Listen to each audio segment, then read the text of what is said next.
Periday Partners is proud to sponsor this episode of Job Shadowing HE. Driven by their values, Periday Partners transforms leadership and governance and inspires change for organisations with a social purpose. Their specialist HE leadership and governor recruitment team are experts in finding ambitious leaders committed to continuous improvements and efficiency. They have worked in the sector and understand your goals and challenges from the inside. They build meaningful connections with you to represent you and your opportunities positively and realistically with suitable candidates. They're committed to leading inclusive search campaigns that ensure leadership and governance is more diverse in the HE sector and better reflects the communities you serve. Periday Partners finds the best senior and executive leaders and governance experts to enable your success and sustainability and to meet the needs of your students. To recruit your next leaders or to find the next step in your HE career, contact Periday Partners Higher Education team today. I'm Susanna Marsden, a higher education consultant who helps to develop and support HE institutions in the UK and beyond. This podcast takes a deep dive into the roles of people who work in this hugely varied higher education sector. Each episode reveals what's involved in a specific role, the career path that led to it, and tips on how to get in and get on in these jobs. My guest in this episode is Erica Conway, Chief Financial Officer at the University of Birmingham and Chair of the British University's Finance Directors Group. In this episode, Erica offers insight into the role of the Chief Financial Officer and how she works in partnership with university colleagues and governors to enable the institution to achieve its strategic goals. She also offers her reflections on the financial state of the wider sector, how finance professionals can be supported in fulfilling careers within higher education, and the benefits that she draws from her engagement as a trustee and governor with organisations beyond the university.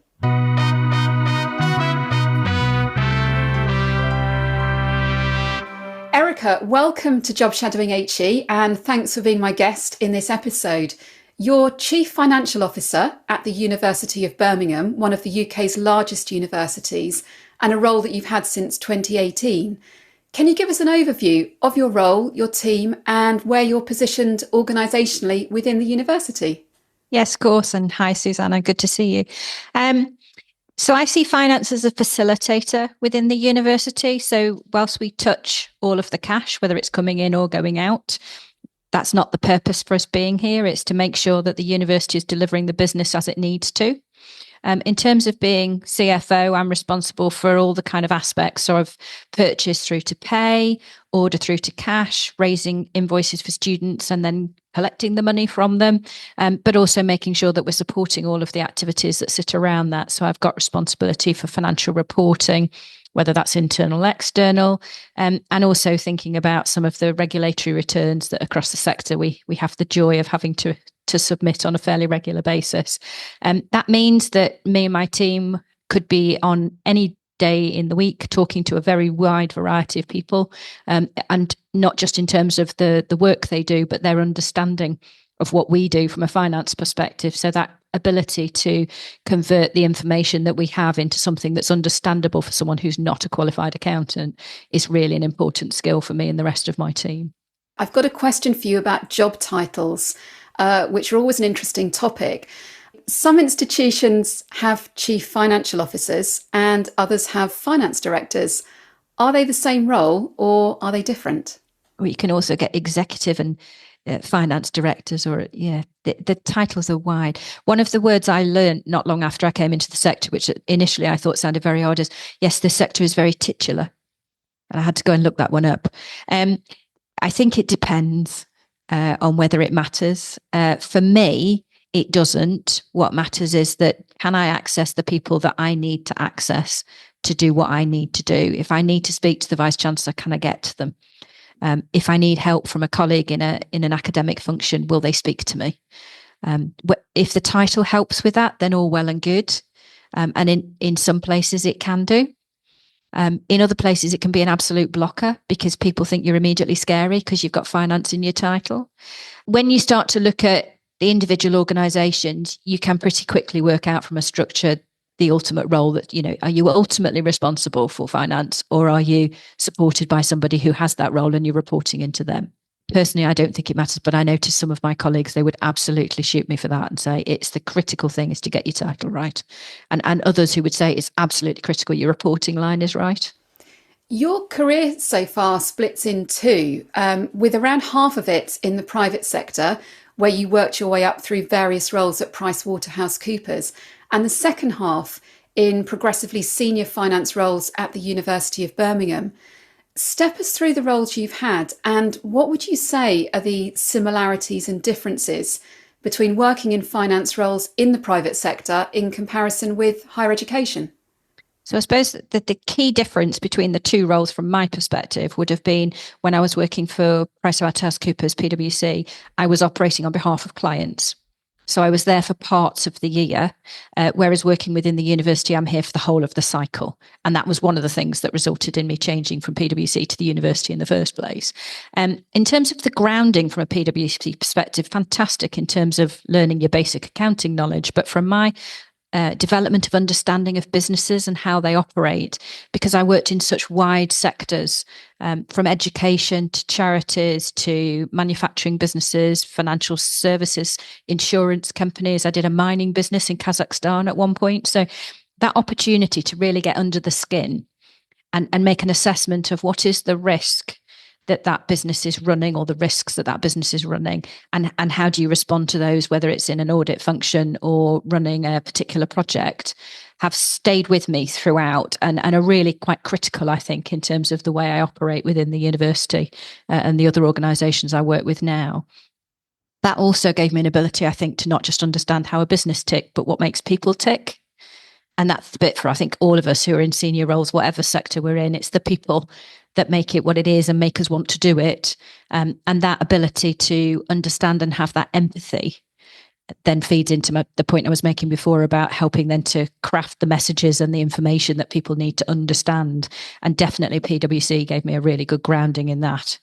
I also find that, I suppose, the ability to have been both an auditor in that sector, but also doing deals, which is a very different environment, that swift movement of you've just got to get to the end of something and everyone needs to pile in together.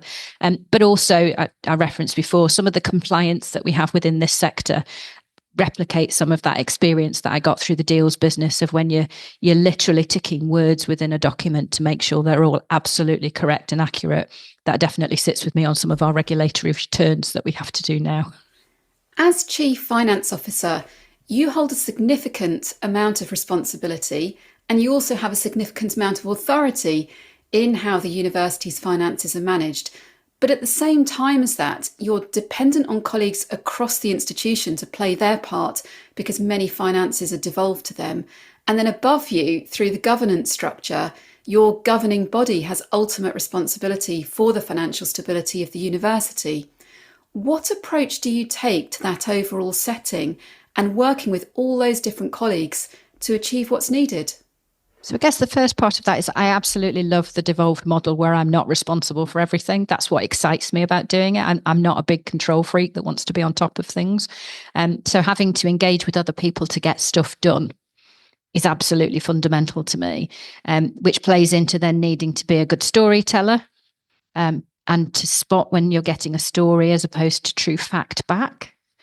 But consistency of messaging is really important in order to influence that, and really draws for me as an English graduate on my creative streak, of creating the stories in words and pictures to enable people to understand what's going on. And for us across the university sector more broadly, as well as at Birmingham, it's not about one product making or not making money, or whether the value is in one particular activity. The joy is in how it all comes together and the interlinking, which I appreciate for those outside the sector makes it really difficult to understand exactly what we do, which is why, inevitably people say, well, you just teach kids, don't you? Well, yes, kind of, but there's so much more to it than that. Within the University of Birmingham group, we've got a hotel and a conference centre. We've got a school for secondary school age students. We've got the university with its teaching and its research activity. We have collaborations with various bodies around the world. So at any point in time, the stuff that you're getting involved in and that your colleagues are involved in is so broad, it has to be devolved because you can never be in that control environment. But that's the stuff that makes it really exciting. And then trying to, I suppose, sell that passion and that love to a council member who's here a few times a year. Most universities don't pay their council members any money. They do it out of the goodness of their wanting to give something back, most of them, with a huge amount of business experience and wealth, which sometimes navigates well in the sector and sometimes doesn't. So again, that storytelling piece and understanding where they're coming from, but also how that links with us is really quite important, where I draw on colleagues to help me with that, because if it's getting to a particularly sticky position, asking somebody to talk about their research always helps. And is it tricky to explain to a governing body member what the university is about, particularly, for example, if they're coming from the private sector? How easy is that story to create? It can be really difficult, actually, because of that complexity, and particularly if you are coming from a background of being used to, you have product, kind of manufacturing background or financial services background, those types of things. We have products, and we have products that make money, and we have products that don't make money, and the balance of those is the key thing. We don't really have product, because even on a research activity, it's usually the activity that's being funded rather than necessarily the outcome, because when you start, you don't know what the outcome is. So that can be quite difficult. For me, I find also remembering that these people are not living it the way that we do. So they are dipping in and out. And just because you've told somebody something in a previous meeting, it's quite a leap to expect them to have remembered it by the time you see them again. So having to continually make the connections of how stuff comes together. And I guess also within that, picking up the language that works for them. So I use that phrase because I have a particular member of council who references product. And his normal interpretation of that would be, well, a course would be a product. Well, if you only ran one course, that would probably be true. But, the intermingling of all the different courses, that makes it nigh on impossible. And could be a whole army of finance people just managing that on a weekly basis. But actually, if you talk about teaching that is funded by government agency or teaching that's funded by individuals as two distinct activities, which the sector guidance gives us a framework anyway, research is another activity, and then everything else as being other activities, which can include student residencies. I find if I break that down, that helps us. It's kind of like, this is the nearest I can probably get to product for you, but I can give you that, and I can keep coming back to that and sharing that with you.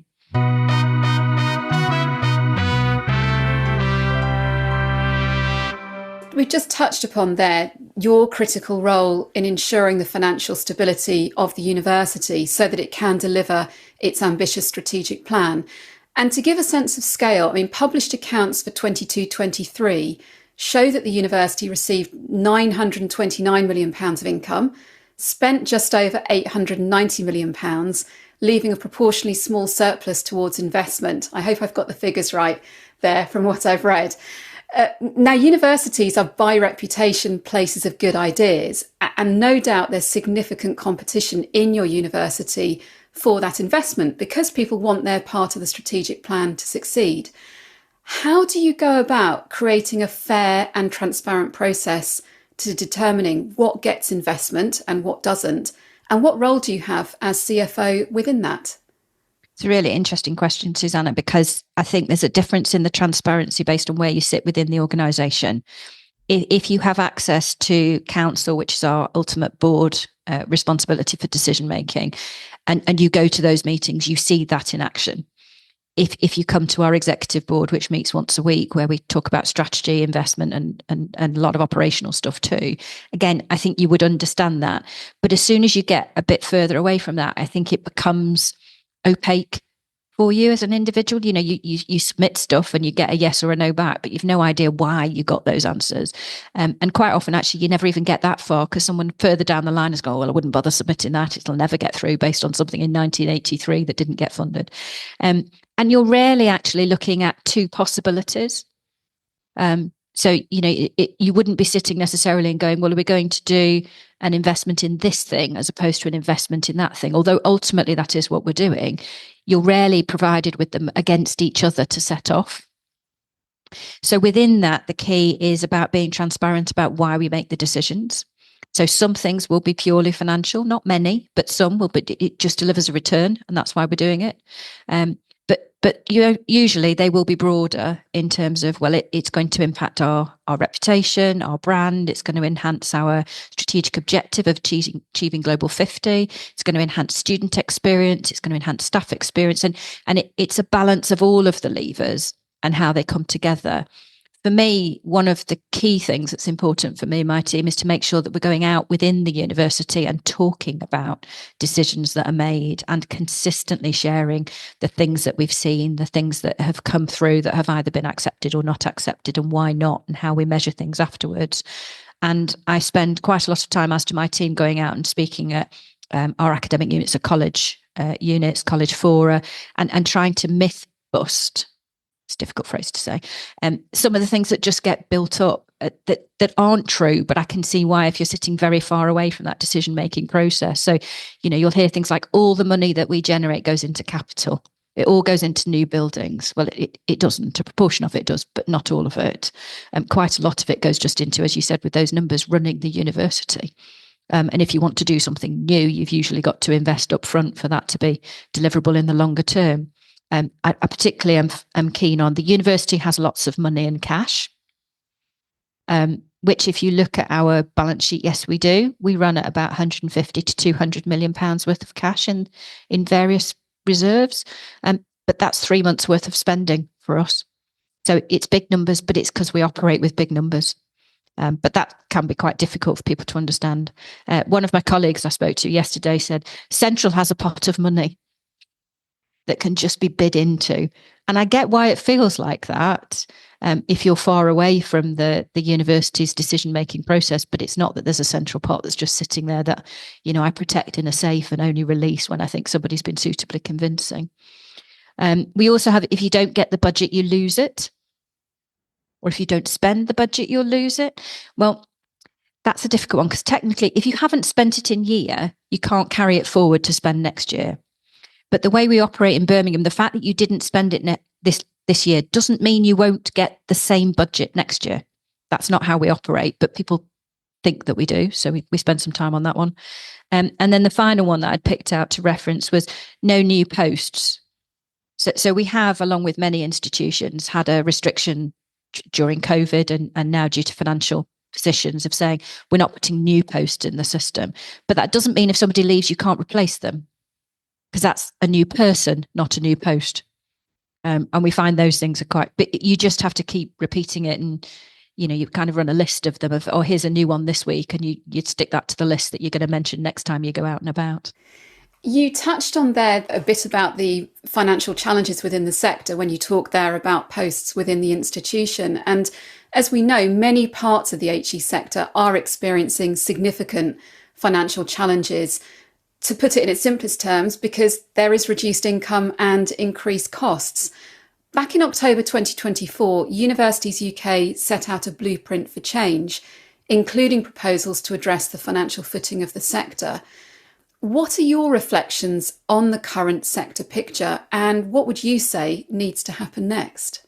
I think there is a real challenge, and any of us that work at sector level find this one of the sector as a whole is so varied. We've got small research institutes focused on a very, very particular piece of work. We've got small organisations doing a particular type of teaching to a very particular type of student, through to people who are doing kind of everything and ticking all of the boxes of anything you could think that a university would do. And the mission groups, so that's things like the Russell Group, the post-92s. Again, within those, there's huge variety of what they do, how they're structured and how they're funded. So it is quite difficult to talk about sector as a whole. But that said, your point is right. The sector is challenged. And fundamentally, because the thing that I suppose is common across all of us, apart from those research institutes, is we teach a proportion of students whose fees have been fixed for some considerable time. And the only way then of dealing with increased costs is either to flex the other stuff that you do to try and make up for that shortfall, which is pretty much what we've all been trying to do, or being smaller and doing less of something, which we've not had a lot of. We've seen a little bit of it in the sector, but not very much. So in terms of looking forward, I think that is a challenge for us. I think we will have to see some consolidation in the sector. I don't think we can continue with the level of organisations and the level of provision as we've currently got it. The really big challenge is how we get from where we are now to there, because I really wouldn't want us to be doing that with government intervention. And as with many in the sector, I'd really like to avoid that with an institutional failure, because everyone loses if that happens, not just the people who are directly impacted by that. It impacts the reputation of the sector and the way it's perceived. It impacts significantly on the local environment. But, you see the impact then of someone else will have to pick up support for teaching, and it probably isn't very easy to do. There've been some examples of that to date, but they've been relatively small. We've had very few mergers. So I think our biggest challenge is not just how we respond to the financial, but how we'll do it. I guess the other piece that I would reference is the challenge of dealing with inevitably headline messaging and the impact that has. So, I can think of examples of a number of institutions in the last couple of years who've absolutely done the right thing when your income is dropping and your costs are not, which is about controlling your cost. So that's offering voluntary leaver schemes for people to opt into. And if those don't work, probably moving towards closing courses or formal redundancy situations. They are the right things that you should do in a business if things aren't working. And yet when people do that, we hold them out in the press or the local environment saying these people are doing terrible things by shutting courses and getting rid of people. Well, if they don't survive. And I think that's really difficult, actually. And the balance of yes, we are struggling as a sector, but please keep coming, please keep engaging with us, and don't suddenly stop doing anything at universities, which we'll just have to navigate through together. And I guess one of the other things that's being talked about quite a bit at the moment is the idea of shared services. Have you got any reflections on that, and whether you think there is merit in that being some form of consolidation within the sector? I was smiling as you were saying that, Susanna, because there are two really, really strong examples of sharing already. So UCAS, for which most home undergraduates would make their applications, is a shared system that around the rest of the world they look at and wish they had, because it takes a lot of administrative burden in individual institutions absolutely out of the cycle, which is fabulous. And the other would be something called JISC, which basically provides all of our back office internet, emails, all of that good stuff. And they are both completely sector-wide, for which we have huge benefit. Inevitably, when people talk about shared services, they immediately go to things like back office functions, of which finance is inevitably one of them. And it is something that we need to look at. I think the challenges in every sector I've ever seen where that's been introduced, it takes a phenomenal amount of management time and years before you actually see the improvement, because you have got the pain of deciding which one you're going to go with, be it a system or a process or an organisation, and then shifting to make it work for you. So it's not without pain. And if we're trying to do this to address a current crisis, it's not going to be quick enough. That said, there is, I'm sure, stuff that we can do. We can probably all across the sector give examples of pieces of equipment that have been funded in two institutions that are only 10 miles apart, or facilities that we've invested in that probably if we'd have come together, we could have done together rather than individually. And I'm hopeful we'll see a lot more of that. We're thinking about it with a number of parties in the UK, obviously have launched their task force recently to look at this. So I think it will come again. It's how we do it for ourselves before somebody points at it and says, right, that's what you've got to do, because that will probably be a disaster. And I suppose the other thing that's talked about is universities being encouraged to act more commercially. And thinking about the breadth of a university's activities and practices, what do more commercial activities actually look like? Well, to a lot of people, that would be a deeply offensive term, because what it means is just do stuff for finance, which equally I would find offensive. I really would struggle if universities shifted to we were just doing it to make money, because it would seem to me we would have undermined all about our business model that makes most of us who work in this sector really passionate to be here in the first place. So I hope we don't get to that extreme end of the marketplace. But I think there is something about how we do it and the decisions that we make. I touched before on those investment decisions. It's relatively easy to create an argument that something is going to improve the conditions for students or for staff from what you're going to do, because investment inevitably is going to lead to an improvement. Otherwise, why would anyone have suggested it? But that comparison of, well, is this going to be more suitable than the other thing that we might do? And what are we not going to do as a result of not doing this particular investment, or having created these new 5 courses that will come on stream in 2026, for example? Which courses does that mean we no longer need? And who are the people who need to move to do something differently if we're talking about frontline? And if we're talking about back office, it's what are we doing that made sense 6 years ago, but now really isn't adding enough value for us to continue to do? And how will we stop doing it? Because it's, as an individual, that's change, and none of us really like change. Even if we say we do, we don't. It's human nature. But also, it's quite difficult to find something that I have been doing and takes a lot of my time and stick my hand up and say, I actually don't think it's very valuable and I'd like to stop. So I do recognise the difficulty of it, but we have to crack that, as have many other businesses. That I think our fundamental challenge is, if we were a corporate organisation with shareholders, we would be forced into cost cutting in the way that they suggested we needed to. It wouldn't be in our gift to make those decisions. Or the marketplace would force us to combine and not have 2 particular functions or 2 particular organisations. And we don't have that as a driver. So how do we create it for ourselves? And commercial for me is about what we do and how we do it.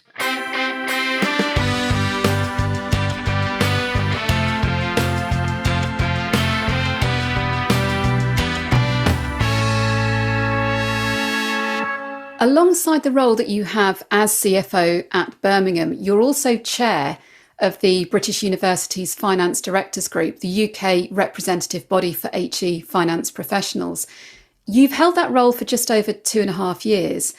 How has the group needed to adapt its focus to best support colleagues through the changing shape of the sector's finances? And how do you see it evolving further during the next couple of years? It's a really good question. And there's a couple of things around that. We undertook a review not long after I came on as chair of BuffDog to say, what is it that we're providing to members? What are we not providing to members that you would like? And is there anything we're missing in the longer term? And reassuringly, most of the responses back to that were about, you're absolutely fabulous, and what we'd like is to do more of that, which is very difficult for a very small team. Who work very hard to support the sector, and to try and, more often than not, give me answers to the questions that you've been asking me about. What's the sector feeling about this? What's the sector doing about this? And a lot of that is provided on one-to-one support functions, actually, between the networks that they've got. One of the big changes that we've seen in recent times is the commitment to people being able to go to meetings. So bringing together the network has become much harder. In a couple of the nation, so in Wales and Scotland, that stayed as a small group of people who will regularly and committedly come together. But across England, with the number of providers and just the geographic distance, it's become almost impossible. So we've shifted to rather being more specific in terms of our meetings and our sessions, which are online. So talking about specific subjects which come from the membership, which has been really helpful in terms of developing, I guess, individual experience and knowledge and sharing best practice. What we've also done, though, is make sure that we're absolutely pushing the stuff that we do that just actually is a shared service that helps people to save. Because if you're a member, you have access to a team that's got that knowledge within the sector. You've got expertise.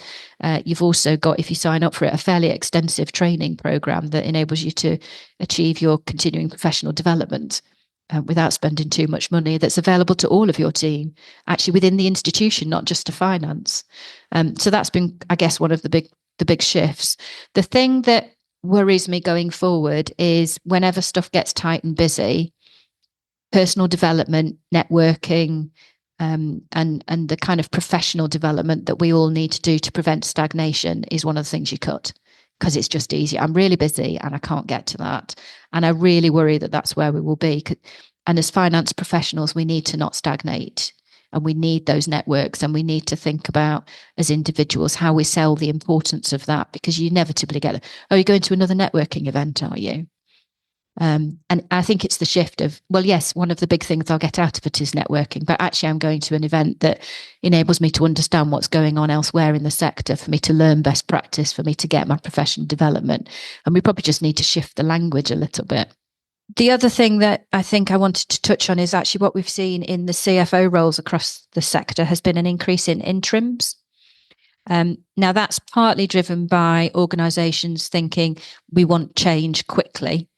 And as an interim, you inevitably have the ability to do that because you're always there for a short period of time. So there are some benefits of doing that. But equally, I think in some instances, what it's reflecting is an uncertainty about the type of people that are wanted for CFO roles going forward, and probably also a bit of a dearth of people coming into the sector. And that balance of new ideas and new thoughts from other organisations, we absolutely need. And it's about having that right balance that I'm just concerned that'll shift a bit over time. And Buff Dog has a role to play in that, in making sure that we promote the wide benefits of working in this sector. You may not be able to earn as much money as if you went and worked somewhere else, but you will find it's really hard not to be super passionate about what we do and why we do it. Picking up on that point a bit, I mean, we talked earlier about how your own career to date had split between the private sector and higher education. How easy is it at the moment to attract finance professionals into the HE sector? And once they're there, are there clear career paths for colleagues? If you explain to people the breadth of the benefits, it's still straightforward. So the times we find it difficult are when we haven't spent enough time on the brief in the first place. And we've got drawn into, well, if I was a newly qualified accountant in a professional services firm or in industry, I could earn this much. And if I come to a university, I can only earn this much. And being clear to people, well, yes, that's true, but you won't get 25 days holiday if you go and work in another sector. You won't get a good pension scheme. You won't get access to cheap gyms. And I mean, it's the benefit list that you can get if you access it is absolutely phenomenal. And in Birmingham, I would say you won't get access to lots of open green spaces that you can go and have a wander around for 10 minutes without any difficulty. So it's that ability to sell once you've caught is really there. We just need to make sure we spend the time on the initial briefings. Once people are in, as I was referencing before, I think just the passion and the pride that people feel who work in this sector, it's really powerful. So as soon as someone comes from a recruitment perspective, if you introduce them to people who are already here, they will get that. It's about making sure that you build your programs and your interview processes that they get that. You know, we do a campus tour on pretty much everything in Birmingham, because as soon as you've wandered around, you're like, yeah, I want to come. It'll be fabulous. In terms of progressing once you're here, I think one of the, yes, you can progress. You have to be prepared to move around in roles, which is quite difficult in an environment where actually from an academic perspective, it feels like to professional services people that you just stay doing what you're doing and do it well and you move up the grades. Now, I'm sure if I was speaking to an academic colleague, they tell me it's really, really not that simple. But there is a clear ladder through which you can progress. Whereas in professional services, there is a grade ladder, but actually within roles, there isn't necessarily the grades within those roles. But for me, that's, again, a huge benefit of being in a university, is you can move around all of these things without moving to different organisations. And I did the same thing with PwC, moving around to different places, different roles, without having to change your employer. It's a lot easier. You just have to be prepared to put yourself out there, because no one's going to tap you on the shoulder and go, you're ready for the next move. I have to say, in all the sectors I've worked, I've only ever seen 2 or 3 organisations where anyone ever gets tapped on the shoulder and said, here's your next move. So I guess it's that myth busting again of the reality. As part of your own career path, you've taken the opportunity during the last 15 years to get involved with other organisations as a trustee or governor, and that's included the national mental health charity Together and schools and academies local to you. What motivates you to get involved with other organisations, and to what extent would you say it's influenced the way in which you've approached your day job? The starting point of why I'm involved in these things is because I want to be busy. I'm not a good person if I've got too much time on my hands. Even if I'm sitting in front of the telly, I'm probably knitting. So that is absolutely a key driver. Alongside, I want to continue to learn and grow. The involvement, particularly with Together, is interesting because when I was within PwC, is you tend to find yourself involving, unless your clients are going out and literally talking to people on the shop floor, you tend to engage with people who are very similar to you, come from a similar background, similar education, similar language and experiences. And that's quite stilting for me. It's not the way I was brought up, and I'd love the engagement with a broader group of people. They teach me things, I learn things. I don't want to be with people who think like me all the time.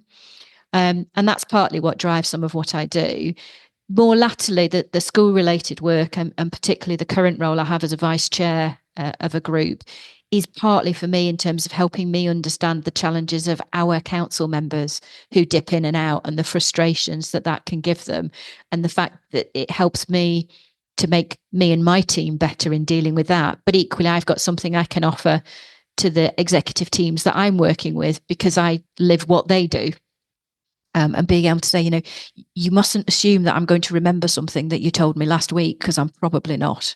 You're going to have to remind me. And that's a good reminder for me, that's part of it. I also think for me, it's a big piece about being embedded in the community.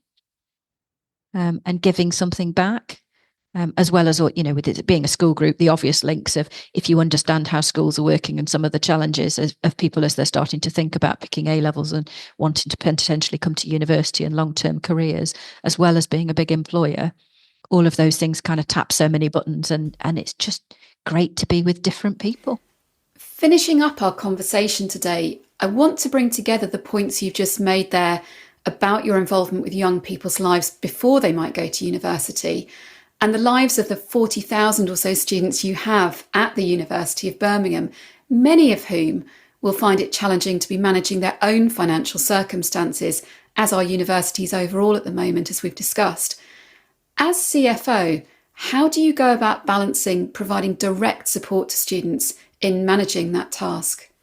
The very, practical point from that is making sure that we have processes and procedures that enable students to access the help they need easily, and balancing whether the student need is from a digital access and information giving, or whether it's a personal contact that they need to help them work through whatever those difficulties are. In terms of being more strategic around it, it's about keeping alive to the challenges around the students and what they're facing, making sure that we are always thinking about how we provide guidance that's responsive to them. Just this week, having conversation with one of my team and saying, we've got all these articles that explain to people how to do things, but they're written by people whose English is their first language and they're finance related. So for a large proportion of our international students, some of the words we're using just don't mean anything to them. To an English student used to the banking system here, direct debit means something. To an overseas student, potentially that concept just doesn't exist. So last year we did quite a big piece of work around plain English in terms of our knowledge. And so now it's how you pay by installments rather than by direct debit, recognizing those differences in the system. We also actively across the university and within my team employ students whilst they're still students. So one of our busiest times is the beginning of term, when students are registering and starting to understand their fees and the systems and how they work. And we employ a number of students every year to respond to queries, both through the online portal and on the phones, because they're going to be better at explaining it to them than we are. Erica, thank you so much for being my guest today on the podcast. No worries, Susanna. Good to speak to you. Job Shadowing HE was written and presented by Susanna Marsden, and you can find out more information about her consultancy work at susannamarsden.co.uk. Audio production and music was by me, Rodri Marsden.